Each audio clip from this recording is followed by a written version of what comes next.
북한 함경남도 함주 일대에서 동해상으로 발사된 단거리 미사일 2발을 포착하였습니다. According to the Defense Department, business as usual. There's no new wrinkle in what they did.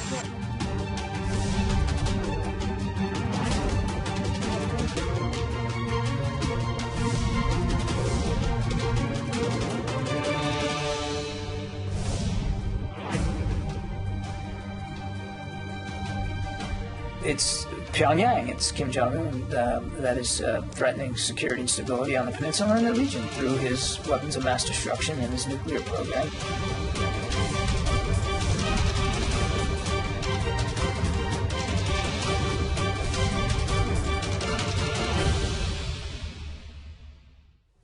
예.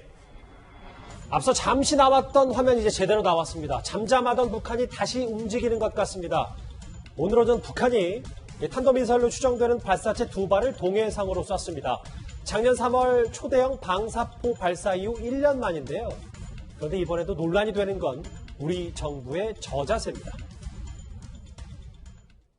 일단 외신을 통해서 나왔고요. 그게 이제 한미 정보, 군사 당국에서 이제 발표한 게 아니었습니다. 그러다 보니까 우리 쪽에서 확인하는 과정 이런 게 있었다고 말씀드릴 수 있겠습니다. 아직 입장이 없다기보다는요. 일단은 재원에 대해서 분석하고 있기 때문에 아직까지는 뭐 탄도미사일이다 이렇게 말씀드리는 거는 적절치 않아 보입니다. 예, 시작은 우리 정부의 대응으로 좀 맞춰보겠습니다. 신범철 박사님. 여기 보면 오전 7시 6분에 미사일 한 발을 발사했고 뭐 그 이후에 한 발을 더 쐈지만 일본은 7시 9분에 해상보안청에 발사체 발표를 했는데 그것보다 16분 늦게 우리의 대응이 있었다. 이거 어떻게 받아들이면 될까요? 그러니까 예상된 도발이었는데 마치 예상하지 못했던 것처럼 대응을 하고 있다. 이렇게 말씀드릴 수밖에 없습니다. 최근 들어서 지난주에 있었던 한미 2+ 외교장관회담, 그 직전에 있었던 김여정 부부장의 담화, 예. 이런 것을 보면 그 직후에 도발이 있을 것으로 충분히 예상이 됐거든요. 그리고 그것에 관련해서 우리 정찰 자산이 가동되고 있고 한미 연합 자산도 가동되고 있다. 그렇다면 우리 군이 몰랐을 리가 없습니다. 문제는 그것에 대해서 어떻게 대응할 것인가에 대한 준비가 소홀했기 때문에, 그리고 또한 이런 북한의 도발이 강조되면 안 되기 때문에 그것을 가능하면 누르고 싶어 했던 것 같아요. 그런데 저 탄도미사일 여부는요, 이게 군의 판단으로 결정되는 게 아니라 과학으로 입증되는 거예요. 예. 그 뒤에 4시간 뒤에 발표된 군의 발표에 따르면은 마하 5에서 6, 그러니까 음속의 5배에서 6배 빠른 속도로 450km를 날아갔다고 했잖아요. 예. 그런 무기체계는 탄도미사일입니다. 이건 과학으로 입증되는 거예요. 그렇기 때문에 언론에서도 또는 다른 나라에서 발표도 탄도미사일로 추정된다고 이야기가 나오는데 우리 군은 그것을 발표를 늦추고 하는 이유는 뭘까요? 결국에는 지금 대북 정책에서 부정적인 영향을 미칠 것 때문에 이렇게 제대로 된 대응을 못하는데 참 안타깝습니다. 그러니까 사실 이 문제가 국가안보에 직결되는 문제이기 때문에 꽤 중요한 문제인데 신 박사님 말씀처럼 16분 늦은 건 뭔가 대비가 안 돼 있는 듯한 모습도 있었고 그리고 4시간 뒤에 군은 단거리 미사일, 그러니까 단거리 미사일이라고 하면서 탄도미사일로 추정된다라고 했는데 이것 발표 자체도 좀 뭔가 북한을 지나치게 의식했다 이렇게 보시는 겁니까? 그렇죠. 탄도미사일이라고 이야기해도 됩니다. 왜냐하면요, 근본적으로 유엔 제재 때문에 탄도미사일 부분을 정부가 발표하기가 어려운 부분이 있는데요. 유엔 제재의 내용을 보면요, 탄도미사일 기술을 사용한 것을 금지한 거기 때문에요. 사실은 그것이 우리 정부가 예상하는 또 다른 시나리오는 뭐냐? 이게 대구경, 초대구경 방사포, 그러니까 북한이 실험을 했던 600mm 대구경 방사포일 가능성이 있다는 것 때문에 그렇게 조심스럽게 발표를 하는데 그것도 요체는 탄도미사일이거든요. 네. 그렇기 때문에 정부가 굳이 수위를 조절하려고 이렇게 애쓸 필요가 없다. 있는 그대로를 국민들께 전달하고 저는 차라리 정부의 입장을 솔직히 얘기했으면 좋겠어요. 이러한 여러 가지 문제는 있지만 우리는 대화를 갖기 위해서 다 참겠습니다. 하겠습니다. 조금만 기다려 주십시오. 그리고 그 결과로서 평가를 받겠습니다. 예. 이렇게 이야기하는 것이 훨씬 더 진솔한 것이 아닐까. 마치 있는 사실 자체를 갖다가 왜곡하려는 모습 또는 그것을 갖다가 지연하는 모습에서 우리의 위기관리 체계가 제대로 작동하느냐 국민들께서 걱정하지 않을 수가 없는 상황에 이른 것 같아요. 축소하고 늑장 대응은 분명히 문제가 있었다 이런 말씀이시군요. 그렇죠. 그래픽 한번 저하고 신 박사님 같이 볼게요. 저희가 좀 구체적으로 준비를 했는데 이게 이제 작년 3월에 있었던 원산에서 초대형 방사포 발사고 지금 이번에 발사된 건 함경남도에서 약 450km를 나가서 고도 60km가 되고 한 2발을 발사했는데 이게 탄도미사일이면 분명히 안보리 위반이고 이렇게 된 걸 알고 또 북한이 도발했다면 북한의 속내가 더 궁금할 것 같습니다. 북한은 도발을 알리고 싶었던 거죠. 그렇게 도발을 알림으로 해서 바이든 행정부를 압박하고자 하는 거예요. 바이든 행정부를 어떤 측면에서 압박할 것인가 하는 것은 일단 초단기적으로 보면 오늘 밤에 바이든 대통령의 기자회견이 있어요. 예. 거기에 영향을 미치고 싶었다. 다른 한쪽에서는 4월 중으로 예견된 대북정책 검토 결과에서 북한이 압박을 행사하면서 미국의 입장을 바꾸기를 희망한다. 왜 그러냐? 우리가 보기에는 이것이 상당히 저강도 도발이다. 이렇게 받아들일 수 있지만 바이든 행정부에서는 대북정책 검토를 할 때 이러한 단거리 탄도미사일의 다음 단계를 생각하지 않을 수가 없어요. ICBM 발사를 하게 되면 대륙간 탄도미사일 발사를 하게 되면요. 이게 미국의 국내 정치 문제로 흘러가게 돼요. 왜냐?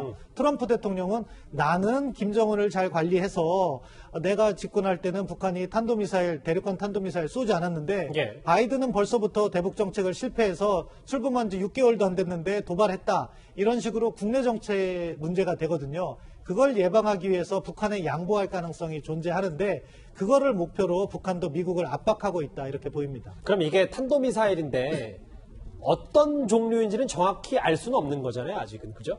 그렇습니다. 지금 미국에서는요.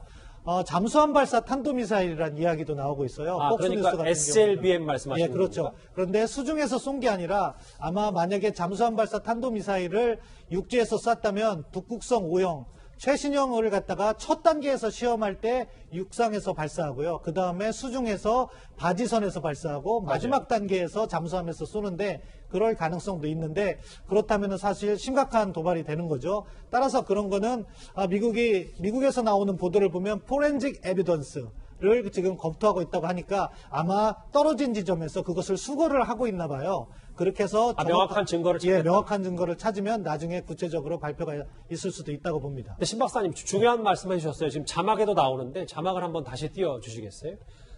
이게 정말 혹여나 우리 군 당국은 지금 SLBM은 아닌 것으로 추정된다는 일부 언론 보도도 나왔는데 저게 정말 잠수함 탄도 미사일이라면 북한의 3대 전략 무기도 완성되고 이거는 이번 그 발사가 우리가 이렇게 늑장 대응할 수 있는 수준의 것이 아니지 않습니까? 그렇죠. 어떻게 보면 이것은 게임의 판을 흔들 수 있는 중대한 위협일 수 있기 때문에 그렇기 때문에 저는 이러한 정부의 대응이요. 북한의 도발이 있을 때 우리 정부의 대응도 일종의 훈련이라고 생각해요. 얼마만큼 신속하게 대응했느냐, 얼마만큼 정확하게 대응했느냐, 그것에 따라서 정부의 능력도 계속해서 향상되는 거거든요. 따라서 무조건적으로 수위를 낮추고 늑장 대응하는 것이 답은 아니다. 이렇게 조언드리고 싶습니다. 알겠습니다. 근데 이도원 의원님, 네.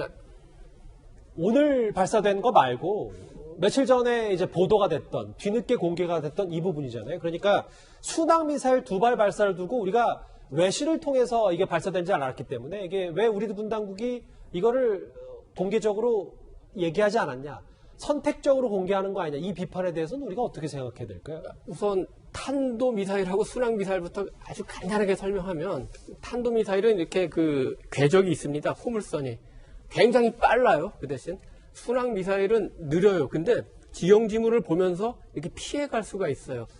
근데 이제 문제는 그 유엔이나 미국이 지금 집중적으로 그 제재를 가하는 거는 탄도미사일입니다. 예. 근데 순항미사일을 발사했기 때문에 일단은 그 한미 당국이 이 문제는 조금 로우키로 대응하자 이렇게 아마 합의를 했던 것 같습니다. 미국 입장에서 보면은 우선 순항미사일은 미국의 직접적인 위협이 일단 특히 본토에는 안 되니까 그냥 넘어가는 측면도 있고, 특히 한미 간에 또는 한미일 간의 대북 정책이 완전히 완성되기 전에 북한의 도발에 대한 어떤 대응을 하는 게 약간 그 부담스러웠을 수도 있습니다. 우리는 뭐 기본 탄도뿐만 아니라 순항뿐만 아니라 북한의 도발에 대해서 로우키로 가는 건 그동안에 계속 해왔던 대응인데 문제는 뭐냐면은 순항 미사일이 미국의 그 위협은 안 돼도 우리에겐 굉장히 큰 위협이 됩니다. 예를 들어 우리 사드 시스템 같은 것도 거의 다 그 탄도 미사일을 대응해서 만든 측면이 있기 때문에 순항 미사일에 특히 그 거기에 이제 예를 들어서 핵탄두라든지 생화학 무기가 그 탑재돼가지고 우리를 겨냥한다면 굉장히 큰 위협이 되거든요. 그래서 이런 위협에 대해서 우리 국민에게 올바르게 알려야 될 책임이 있다고 생각합니다. 북한의 이번 미사일 발사 미국의 바이든 행정부를 겨냥한 것으로 보이는데요. 최근에 있었던 순항 미사일 발사에 대해 바이든 행정부 이런 반응을 내놨었습니다. No, according to the Defense Department, business as usual. There's no new wrinkle in what they did. It's Pyongyang, it's Kim Jong-un that is threatening security and stability on the peninsula and the region through his weapons of mass destruction and his nuclear program. 신범철 박사님, 이번 탄도미사일 발사는 사실 미국으로서도 간단치 않은 문제일 텐데 그러면 정말 현재처럼 이번 탄도미사일 이후에도 북한의 의도를 간파하고 로키, 그러니까 한 발 물러나서 대응을 할 건지 지금 어떻게 미국의 대응을 바라봐야 될까요? 미국은 지금 김정은의 의도에 딸려 들어가면 안 된다고 생각할 겁니다. 그래서 로키를 유지할 건데 이게 궁극적으로는 어디에 영향을 미치느냐. 지금 바이든 행정부가 검토 중인 대북 정책, 여기에 영향을 미칠 수가 있고 여기에는 크게 두 가지 가능성을 저희가 검토를 할 수가 있습니다. 하나는 북한을 자극하지 않고 대화로 끌어오기 위해서 한국 정부가 희망하는 것처럼 제재를 먼저 양보해 줄 것이냐 하는 부분에 영향을 미칠 수가 있고요. 예. 다른 하나는 제재를 먼저 양보한다는 것은 또 미국에서 부정적인 여론이 일어날 수 있기 때문에 구체적인 협상에 들어가서 이란식 핵동결을 하는 거죠. 미국 본토에 대한 위협을 먼저 막고 나중에 천천히 풀겠다는 식으로 동결 거래를 할 가능성이 있습니다. 그런 쪽에 영향을 미칠 가능성이 있는데 지금 미국으로 봐서는 먼저 제재를 양보하는 것은 이란의 핵 문제도 풀어가야 되기 때문에 쉽지 않지만 북한과 협상을 시작할 때 단계적 비핵화로 동결 거래를 우선적으로 해주겠다 하면은 그것은 과거 북한이 원하던 바였어요. 예. 그렇게 해서 핵 동결한 다음에 핵무기를 갖고 있으면 사실상 핵보유국이 되는 거니까 그쪽 방향으로 방향이 선회할 가능성은 여전히 열려 있는 거죠. 이 경우에 사실 미국은 본토 위협은 막을 수 있으니까 어느 정도 적절한 협상이었다고 평가할 수 있지만 궁극적으로 한국이 문제가 되는 거죠. 우리가 문제겠죠. 핵은 북한에 그대로 남아있는 상황이 되기 때문에 이런 것을 우리가 어떻게 풀어갈 것인가 고민을 해야 된다고 봅니다. 오늘 탄도미사일 발사로 여전히 남북 대화의 끈을 놓지 않고 있는 우리 정부로서는 사실 곤혹스러울 수밖에 없을 겁니다. 몇 달 전에 청와대 국정상황실장을 지냈던 윤건영 의원 이런 분석을 했었습니다.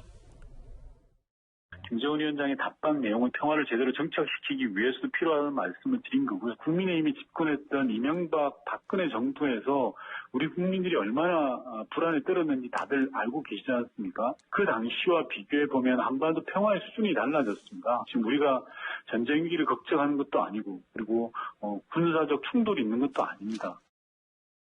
그러니까 윤건영 의원은 문재인 정부 임기 동안은 어쨌든 한반도의 긴장 완화된 건 인정해줘야 된다라는데 일단 지금 탄도미사일까지 지금 북한이 쐈어요. 신 박사님, 이 얘기를 어떻게 받아들일 거예요? 근데 오늘 또 공교롭게도 추미애 전 장관이 남북 평화의 문을 열어 민족의 생존과 희망의 길을 제시한 정당 이런 언급을 했거든요.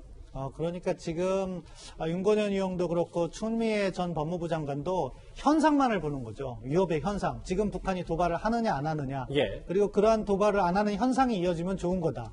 그렇지만 위협의 본질을 봐야 되지 않겠습니까? 북한이 갖고 있는 군사력은 어떻게 증강되고 있느냐. 특히 가장 위협이 될 수 있는 핵 능력은 최근에 증강되었느냐 안 되었느냐. 2017년부터 문재인 정부가 출범했고 2018년부터 3년 이상 지금 대화를 이어오고 있다고 하지만 그 사이에 북한의 핵 능력은 어마어마하게 증강이 됐습니다. 그럼 그러한 위협의 증강은 눈 감을 것이냐. 그렇기 때문에 저런 식의 발언은 사실 어떻게 보면 국민을 호도할 수 있다. 따라서 국가 지도자라면은 조금 삼가해야 될 발언이라고 생각합니다. 예. 이게 우리가 좀 돌이켜 봐야 되는 것이 2017년에 일종의 연쇄적인 북한의 미사일 도발. 그때 이제 화염과 분노라는 트럼프 정부의 어떤 정책. 예. 이것이 충돌하는 과정 속에서 거의 전눈이 감도는 그런 상황이었어요. 한국 정부도 그 이후에 미사일에 대응해서 쐈습니다. 자, 그런 고조된 상황이라 그러면 언제든지 전쟁이 가능해요. 예. 지금 뭐 북한의 어떤 역량만 강화되는 건 아니거든요. 우리는 기본적으로 상호 확정 파괴 상황에 있습니다. 그러니까 우리가 매드라 그러죠. 어떤 형태로든 북한과 한국이 전쟁을 하면 우리도 확장된 억지력이 제공받고 있습니다. 예. 핵전쟁 불가피해요. 그러니까 어떤 형태로든 우리가 해야 될 길은 군사력을 서로 강화시키는 것이 아니라 대화를 통해서 풀어나가야 되는 알겠습니다. 거죠. 분명한 것은 대화가 우선돼야 되는 그런 시점에서 상황을 관리해야 될 필요성이 정부에게 있었기 때문에 이러한 부분들에 대해서 노골적으로 지금 얘기를 안 하고 있는 것이다. 지금 바이든 행정부 같은 경우도 처음에 순항미사일 쏘니까 이건 유엔 제재 아니다라고 얘기를 하잖아요. 예. 상황을 관리하고 싶은 겁니다. 그런데 이제 김정은은 보여주고 싶죠. 보여주고 싶으니까 탄도미사일 더 쏴서 우린 더 도발할 수 있다는 것을 예고하고 있지만 사실 거기까지라고 저는 봐요. 판을 깨고자 하는 의지는 김정은에게 없다라고 생각합니다. 알겠습니다. 오늘 북한의 탄도미사일 도발 소식 저희가 하나하나 우리 입장까지 살펴봤습니다. 이 소식은 여기까지고요. 다음 주제 넘어가기 전에 지금까지 들어온 여러분들의 목소리를 들어보겠습니다. 첫 번째 댓글 만나보죠. 북한이 대한민국에 미사일을 쏴도 침묵하다. 일본이 먼저 보도하니 뒷북치는 국방부다. 예. 군대도 빠진 강남부자 윤석열 전 총장 정의 말하는 게 위선처럼 느껴지네요. 윤 전 총장을 비판하시는 분도 있고요. 또 볼까요? 결혼하기 한참 전의 장모 문제가 윤석열 전 총장과 무슨 관계가 있나요? 라고 말씀하신 분도 있습니다. 편의점 알바 박영선 후보, 지하철 방역 오세훈 후보, 선거 때만 쇼하지 말고 평소에 좀 하자라는 의견도 주셨고요. 마지막 보겠습니다. 김어준 씨에게 편파방송 권한 누가 준 거냐? 정치방송 벗고 교통방송으로 거듭나라. 선거 얘기, 윤 전 총장 얘기까지, 그리고 북한의 탄도미사일 발사 얘기까지 댓글 고루 봤습니다.